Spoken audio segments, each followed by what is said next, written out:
জুলাই গণ অভ্যুত্থানের সময় সংঘটিত মানবতাবিরোধী অপরাধে শেখ হাসিনার বিরুদ্ধে করা মামলার রায় দিয়েছে আন্তর্জাতিক অপরাধ ট্রাইব্যুনাল। দুটি অভিযোগে তাকে মৃত্যুদণ্ডও দেয়া হয়েছে। আদালতে রায় ঘোষণা হলেও বর্তমানে শেখ হাসিনা ভারতের আশ্রয়ে রয়েছেন।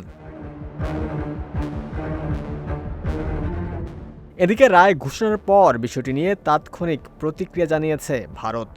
দেশটির পররাষ্ট্র মন্ত্রণালয় এক বিবৃতিতে জানিয়েছে, ভারত বাংলাদেশের আন্তর্জাতিক অপরাধ ট্রাইব্যুনাল কর্তৃক সাবেক প্রধানমন্ত্রী শেখ হাসিনাকে ঘিরে ঘোষিত রায়টি সম্পর্কে অবগত আছে।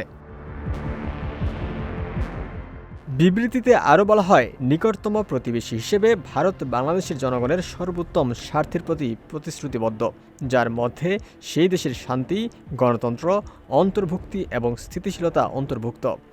আমরা এই লক্ষ্যে সর্বদা সব অংশীদারের সঙ্গে গঠনমূলকভাবে যুক্ত থাকব। সোমবার আন্তর্জাতিক অপরাধ ট্রাইব্যুনালের ফাঁসির রায় ঘোষণার পর শেখ হাসিনার প্রত্যর্পণ নিয়ে নতুন করে আলোচনা শুরু হয়েছে। সাবেক এই প্রধানমন্ত্রীকে ভারত ফেরত দেবে কিনা সেই প্রশ্ন করছেন অনেকেই।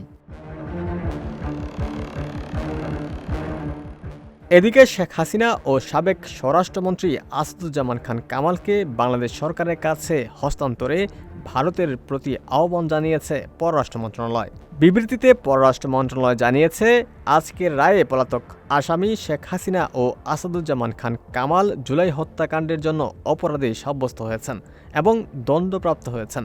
মানবতাবিরোধী অপরাধে দণ্ডপ্রাপ্ত এই ব্যক্তিদের দ্বিতীয় কোনো দেশ আশ্রয় দিলে তা হবে অত্যন্ত অবন্ধুসুলভ আচরণ এবং ন্যায় বিচারের প্রতি অবজ্ঞার শামিল।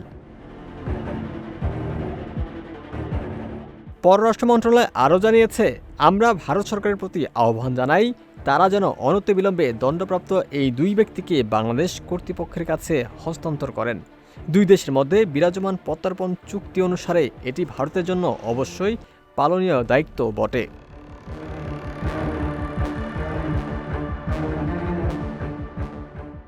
2013 সালে একটি দ্বিপাক্ষীয় প্রত্যর্পণ চুক্তিতে স্বাক্ষর করেছিল ভারত ও বাংলাদেশ।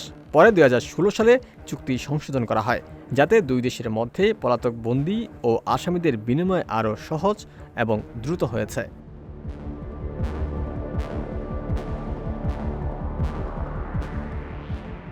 উমর ফারুক, ঢাকা প্রকাশ।